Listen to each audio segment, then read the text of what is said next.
There we Okay, well, good evening. I'll get started now, I guess.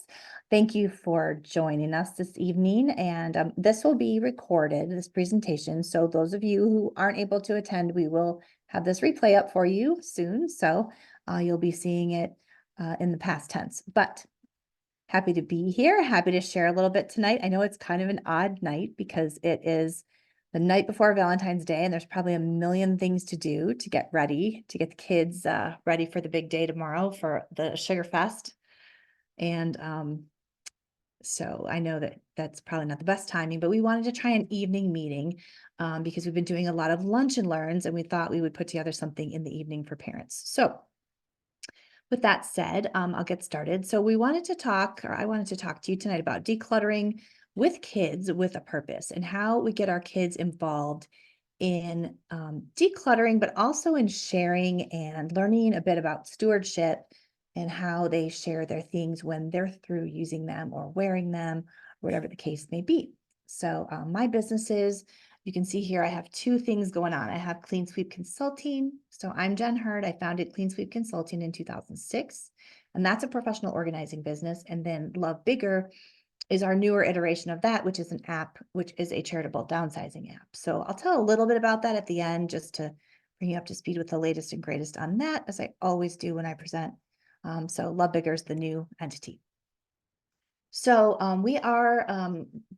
Love Bigger is an online donation marketplace, which connects givers and charity organizations. And that's one of the tools we'll talk about tonight in terms of helping kids to learn how to declutter with a purpose with their parents. So we're going to talk a little bit about the decluttering piece and reducing clutter in general, and how to use charitable downsizing techniques with your kids.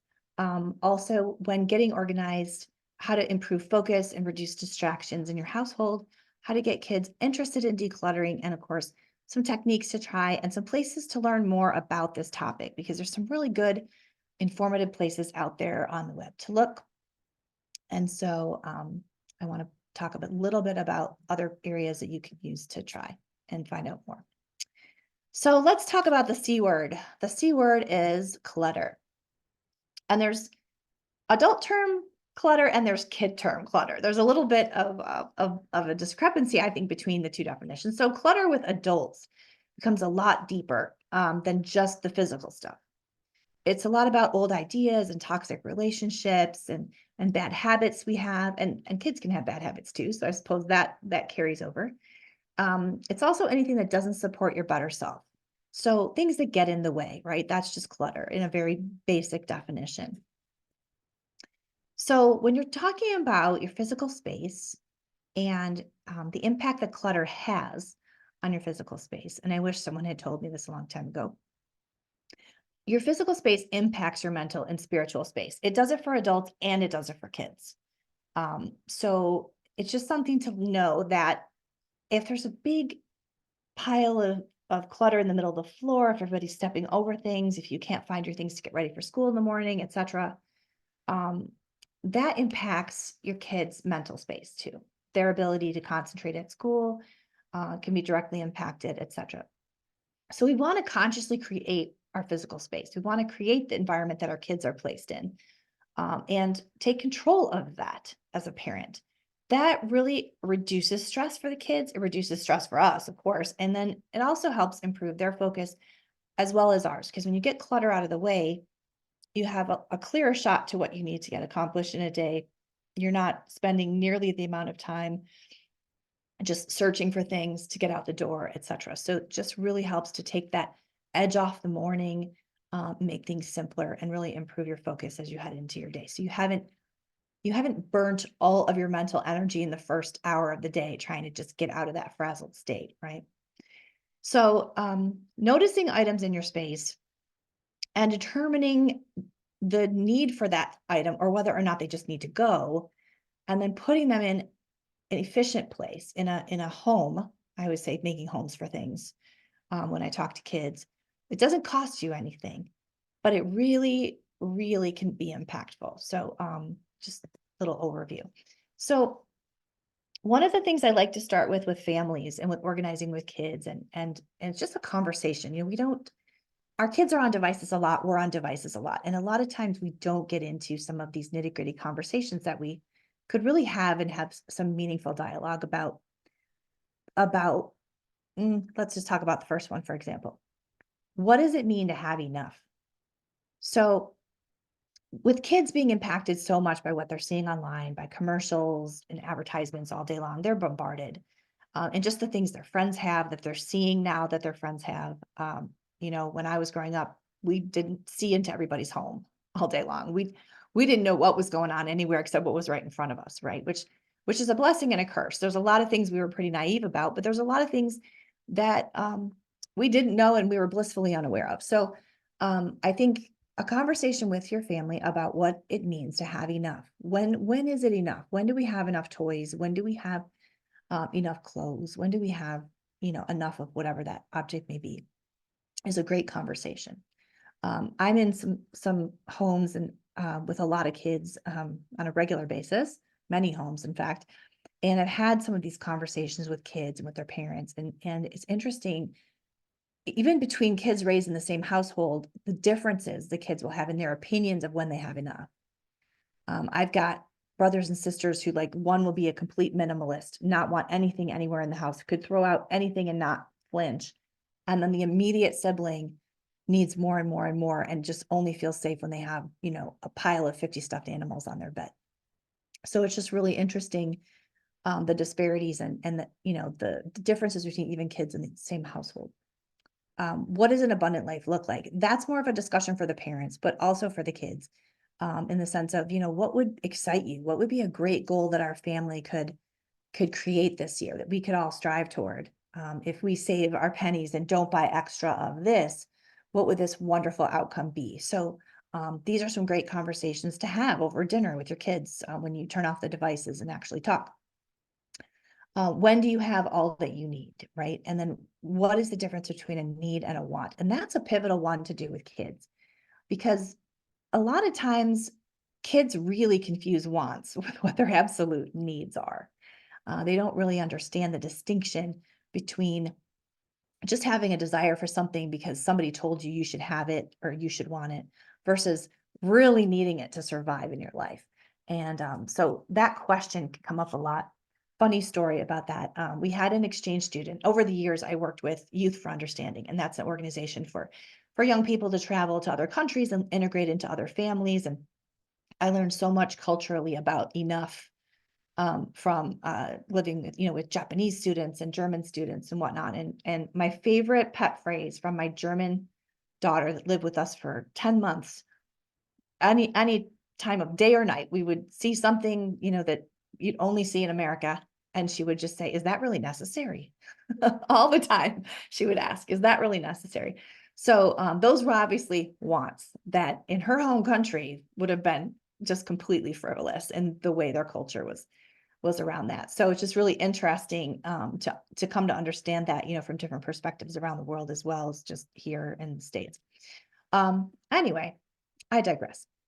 The ultimate goal for you tonight is to understand that clutter is unmade decisions fueled by procrastination. So if we're not making decisions well, we're not decluttering well. If we're procrastinating, we're not decluttering well. That combination is a really, really tough combination. So our goal is to help you become better decision makers, help your kids become better decision makers, and really make this the year that you stop procrastinating about those sorts of projects and put a plan into action that'll serve you and your family so you can get out of that clutter situation. So here's an example of stuffed animal heaven for this little girl. She probably just loves it, but um, clutter in kid terms, now we've talked about the adult terms a little bit, it's just a hot mess, right? Everything's kind of everywhere and it's just difficult to find. You can see she's got in this picture, some interesting little storage containers, but there's no labels on them and there's no definition as to what they're used for,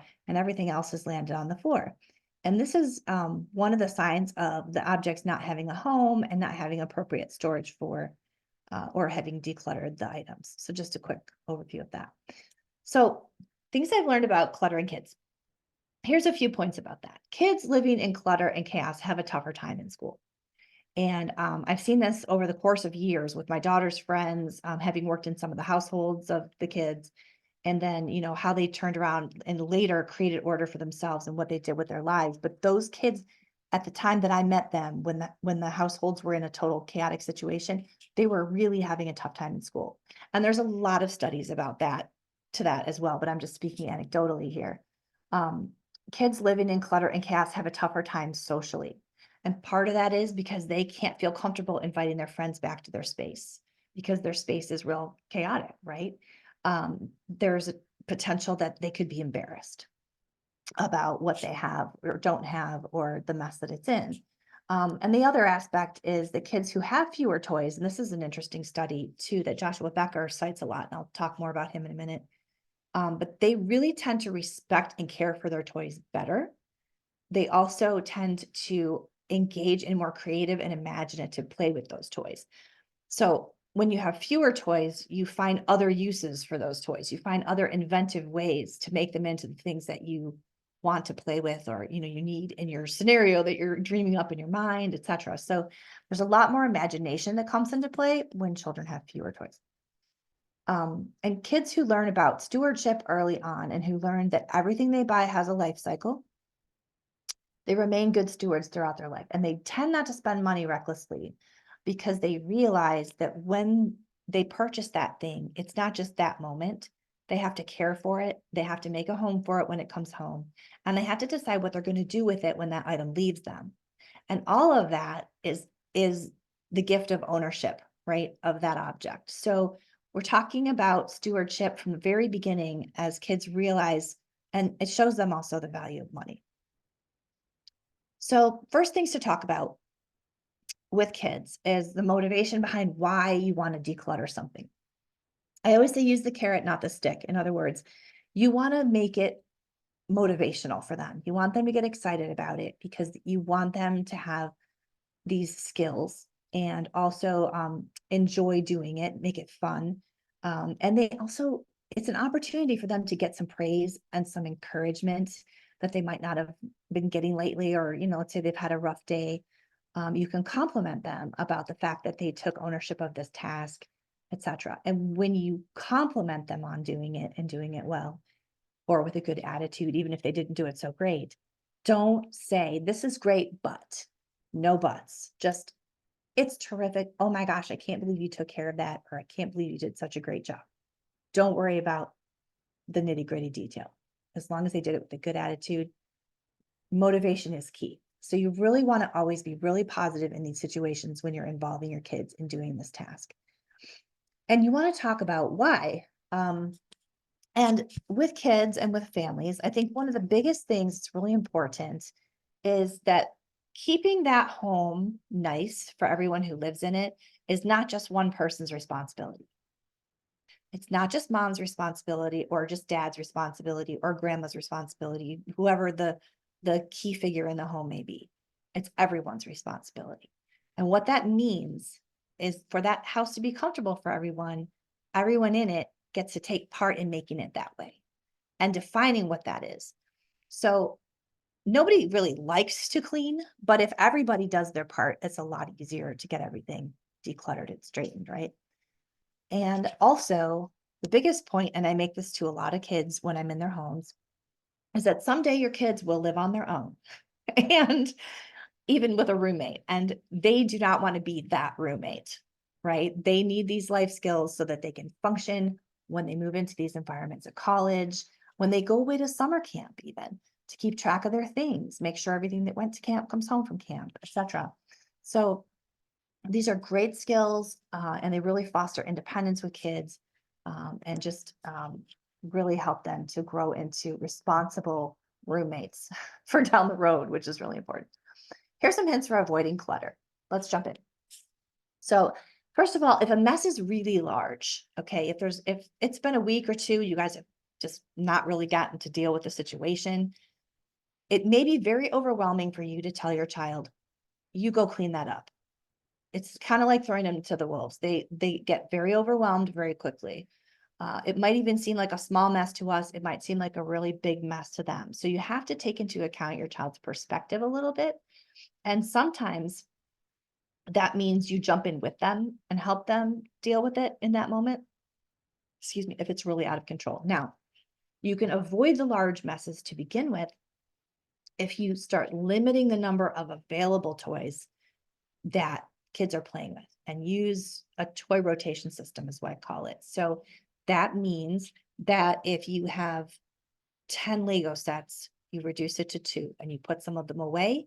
And then once they've built the ones they have, you bring out something else and put the other ones away. It just limits the number of Legos that'll end up on your floor. It limits, the amount of mess that can be created because not all of the toys are available all of the time.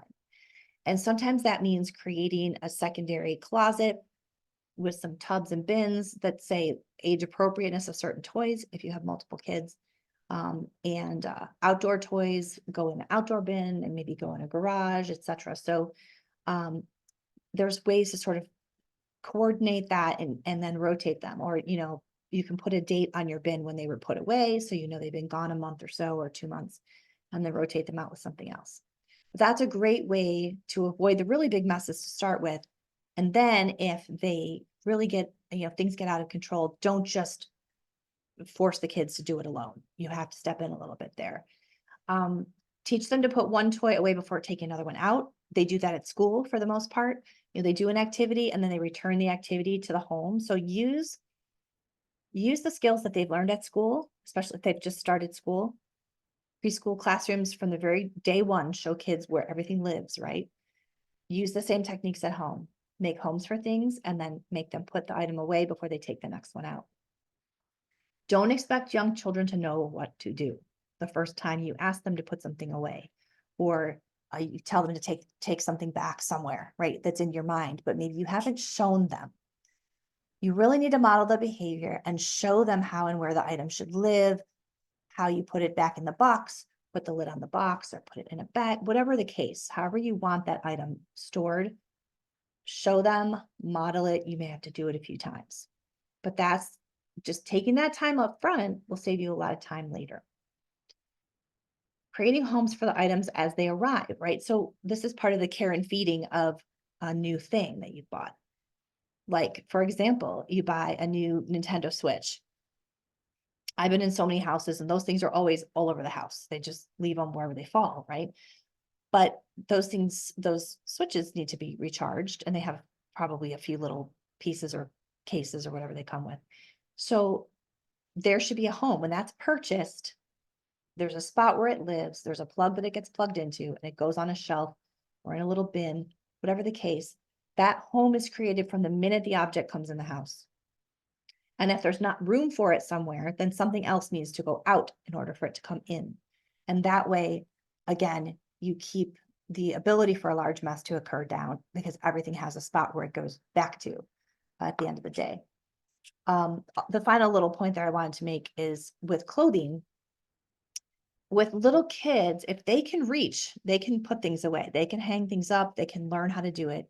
But a lot of times you need to purchase a little bin, put it down low, or you can hang, they sell at a lot of different stores, but Menards, I think, carries it. For example, Bed Bath used to. I'm sure it's on Amazon. They have a double hung rod that just has 2 hooks on it, and it hangs from your standard rod, and you can lower it as low as you want. And you can adjust that height as your child grows.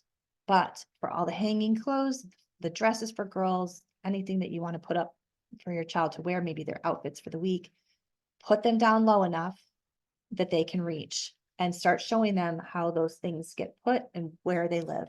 So that's another thing with clothing that is really helpful. How to make sure things get done. Job charts are great. Picking a day of the week when is the work day, the family work day is another great way to do it. So they can defer doing the big, cleanup for the week until maybe Saturday, but you have to carve that time out and don't let it get interrupted.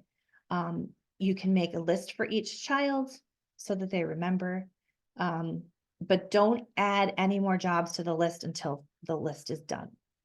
So don't keep tacking onto it. Whatever you decide for that week, they're going to do, let them know about it in advance. tell them when they're going to do it, and don't add to it unless it's completed. Because that gets, again, overwhelming. You want to keep it really simple, especially for younger children. You can give them a variety of jobs, a variety of things to clean up or whatever you want within the home, because that way they can all learn different skills. And there's a lot of like efficiency skills too, and things you can teach a child that will carry on for their whole life. One of which is, and we do this as organizers, this is an adult skill that can translate to kids very easily. For example, the girl in the first picture with the big messy toy room. You can teach children to clean up a room at the end of the day by working around like a clock, or starting in one area and working around the room. And it's just an efficiency thing that cleaning services use, organizers use, and kids use. But the biggest reason for it, for cleaning like that, going around a room in one direction, is so you can see your success. You can see where you left off. You can see things get cleaned up. And so that's a big one. It's like just a basic efficiency skill, but it really does help for kids to see their progress. And that is rewarding. And then you can also see where they left off when they did their project, or if they, let's say you only had a certain amount of time and you need to leave the house or do something else. You can see where they left off. You can praise them for finishing the amount of the room that they finished, or the amount of the task that they finished, etc. So it gives you a way to admire their work and reinforce, etc. So that efficiency skill is kind of important on both sides. And then I always say, make sure you have a little box or basket when they find missing parts for toys.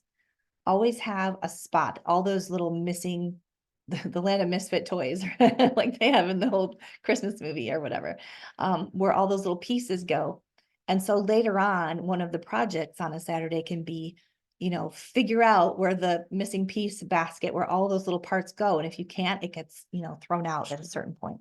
But that's another great little way to ensure that those pieces get back into certain games and whatnot.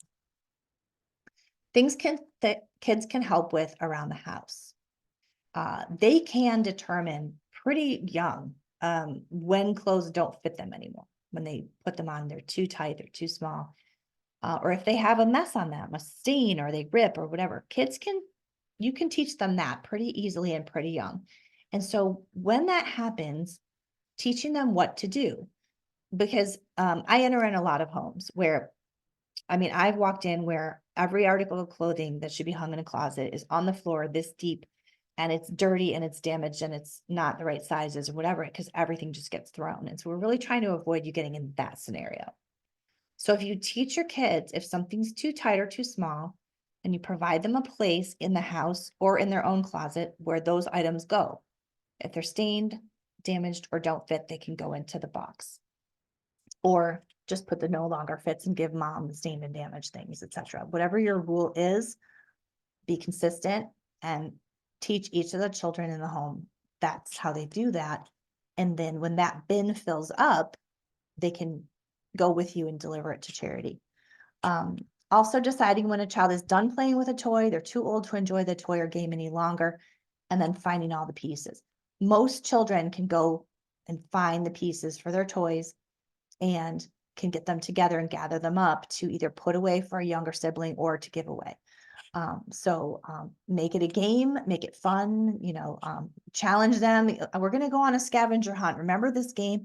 We're going to find all the pieces to this game we can possibly find, and I'll give you a jelly bean for each piece that you find. That's just an example, but you can do any sort of game like that to help, make it fun. Or I'm going to turn on the music and we're going to find all the pieces we can. And then when the music goes off, you have to freeze, right? So there's just a lot of things you can do to engage them in making that happen. Making beds, putting dirty laundry in a hamper, putting clean laundry away once there's homes for each of the things, washing and drying dishes and putting them away. That can be done from a pretty young age also, or learning how to load the dishwasher. Picking up all of the items off the floor at the end of the day. That is something you can engage kids in because they're used to doing that at school. The end of the school day, they have to pick everything up, put it all away, and go back to their desk and clean off their desk, right? So you can engage them in the same way at home before they go to bed at night, to pick up just the floor of their room or put a few things away, so that it doesn't get too crazy by the weekend. Closing their drawers, closing their closet doors, turning lights off in the house if nobody's in the room, etc. These are all really good skills that kids of most ages can do. Clarity with kids is very motivating. So if you set that work day aside, say it's Saturday afternoon or Sunday afternoon, obviously let them know in advance, plan some breaks, get some great snacks, take a play break in the middle or a dance break in the middle. Make it fun so it's not drudgery, so they look forward to that time every week. It's family togetherness and it's fun. And you can put a whiteboard or cards in their room with their checklist for the week of what's going to, what they need to have done by Saturday at 3 o'clock or by, so they can do it whenever they want throughout the week. That's another way. So like you could put, oops, sorry about that. You can put a little card on their wall or on their whiteboard for their bedroom that just says bed made. Under the bed is clean. The floor is picked up. The drawers are neat. Like these are the expectations that you're setting for their room. You can put it up where they can see it and even have little check boxes, and they can take a dry erase marker and mark it off if they're old enough to be able to be trusted with a marker in the room. But something along those lines can be really nice for them to self-regulate and know that they accomplished that. So I keep having to, sorry, moving my little Zoom thing around, my Zoom box. Rewards and consequences. A simple consequence is to make the cost of not completing the job doing an extra job. Kids hate doing an extra job.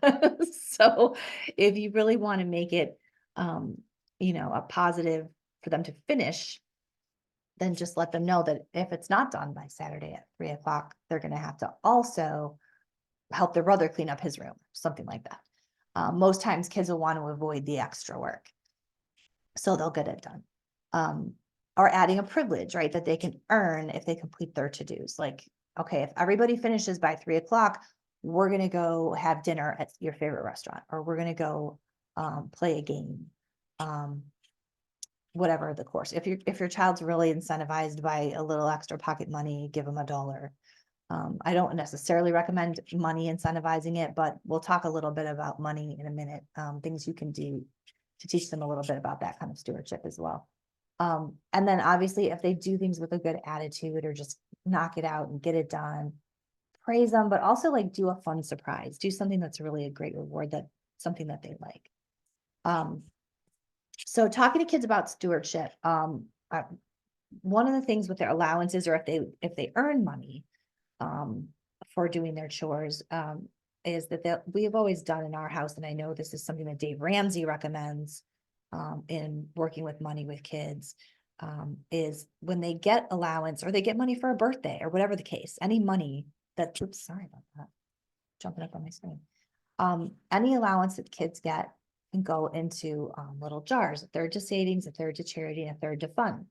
So the money for charity will be what, we're talking about with stewardship, and kids can figure out where they can designate that money to. And then their savings money, obviously they can plan for whatever that big goal is, if it's college or if it's a new bike or a new camera. My daughter always wanted new cameras, so that was always where that money would go for that.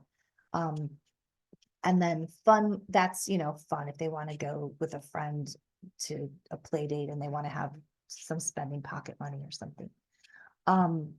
But these are really good stewardship learnings that even from a young age, if you have the 3 jars and they divide it into the 3 jars and they can see how much they're, saving as opposed to spending, and then how much they're giving as well. One of the things you can do with kids in the stewardship realm, which is what I would really want to talk about tonight, is having each child research a local charity and present it to the family once a year or twice a year, whenever, however often that you want that to be done. So the family can vote on the winner and choose to serve or donate to that cause in whatever season you're in. So this summer, we're going to help, X charity. And then in 3 or 4 months, we're going to check into another charity, or, the family may elect to stay with the same one all the way through. I have friends that they actually met volunteering at Special Olympics, and now the grandparents and their kids, the whole family, every single year, they just got back again.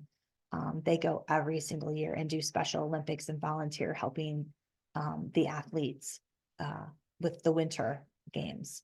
And so, that was what they elected from. I mean, this has been 30 years they've been doing it, and it's really neat to see the family all get together and do that every year. And now the kids are involved too. So, finding a charity that you can all get interested in is an amazing, and it makes so many memories as a family too. Have the children find out the items that the charity needs. Most charities will post a needs list to their main page. And in addition, now they have Amazon wish lists that can be reviewed as well. And again, you can do it more than once a year. I mentioned earlier about the basket or bin in the closet for items that don't fit or shoes they've outgrown. But just letting them know that you can't give damaged clothes and, away to charity. Those would need to be pulled out later or disposed of. By the way, there's a great company called TerraCycle that recycles clothing and fabrics so they don't go into landfills, among other things. So it's terracycle.com. I should have put that in here, and I'll probably add it to this presentation just so it's here for future. But they are a wonderful sustainability and recycling company that recycles all sorts of odds and ends like that. So if it is an article of clothing that you can't use for a rag or any other purpose, but you want to recycle it, consider using TerraCycle.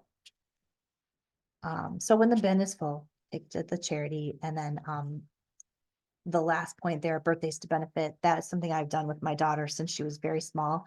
We didn't do birthday gifts for a number of her birthdays because we designated those birthdays as birthdays to benefit, meaning that she could pick a charity, or sometimes the moms picked a charity and then we did the kids' birthdays together. But that was partly so that we wouldn't get a huge influx of junk into our house, but also because we could have all of the guests bring a gift, a toy for a child or whatever that charity needs, and then we could give it to the charity and learn more about who they're serving and why. So that is something that I highly recommend in terms of stewardship and in terms of reducing clutter coming into your home, and really still having a very fun birthday and being able to show kids how important it is to share. So this is basically a little bit more about birthdays to benefit, selecting a charity to celebrate in their honor. Could be, and another one that's really great is helping charities that, for example, Humane Society. One of my clients' daughters decided that she didn't want to get gifts for herself. She wanted to get them for animals. So she did her birthday party last year for the Humane Society, and then they went and took all the dog bones and tug toys and all that kind of thing over to, they contacted the location near them, and they got to go and play with the puppies and play with the kittens, and then give all the toys to the Humane Society. So that was a really fun birthday idea. So you can get creative with it. You can go provide meals for the homeless, volunteer with Gleaners. I used to take my daughter all the time to restock shelves at Gleaners food pantries, and they do allow kids from about middle school on up to volunteer there. And there's a lot of places that will. But those are great things to do with kids for a birthday, and the guests can bring an item to support the charity. So again, less clutter in your home, right? Here's some other really great things that I've found lately that are super helpful. So Emily Rooney is a gal who has Happy Organized Life. She's another organizer out there, and she's got a great article on making decluttering fun. So this is where it's located. You can grab this on the replay if you're interested.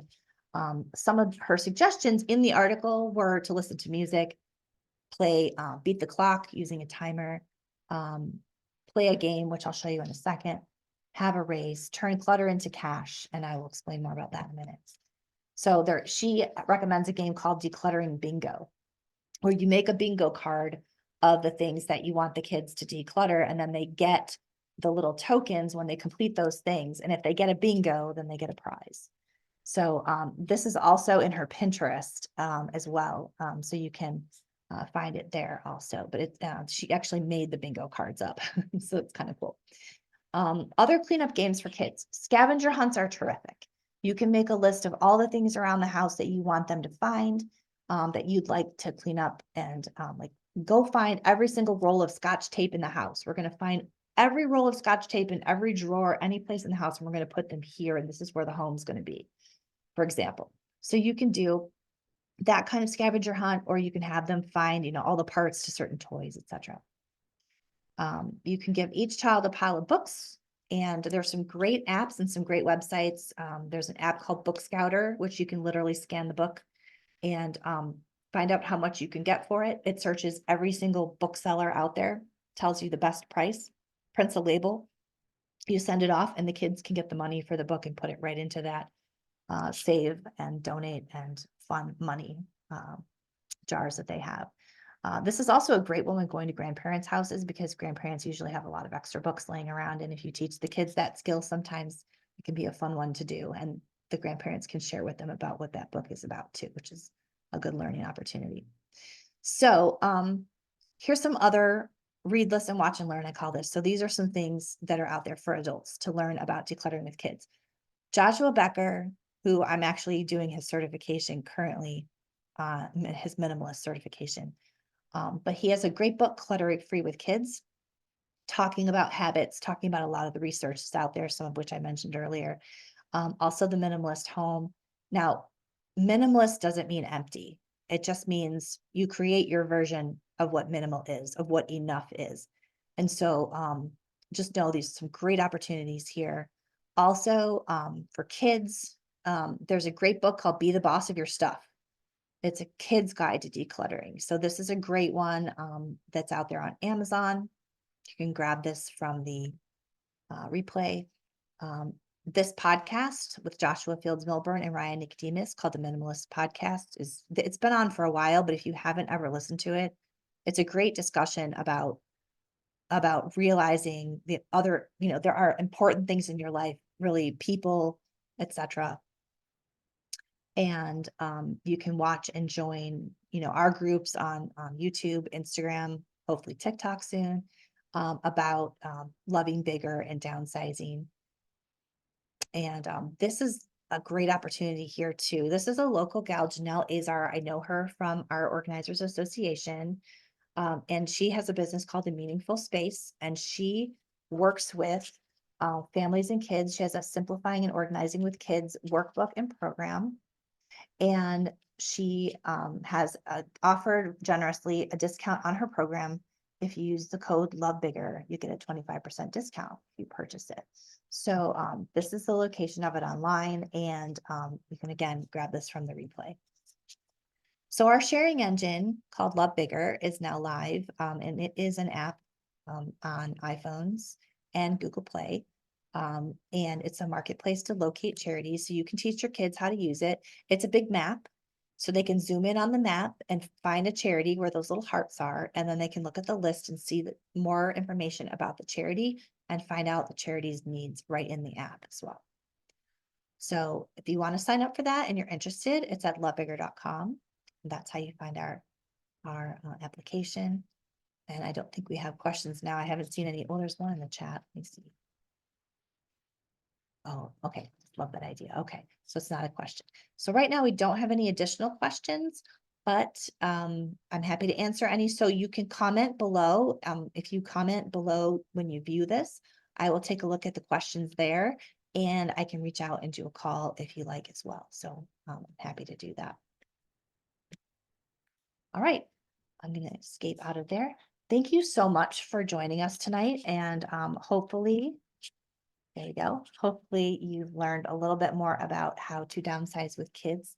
And I guess that's all for now.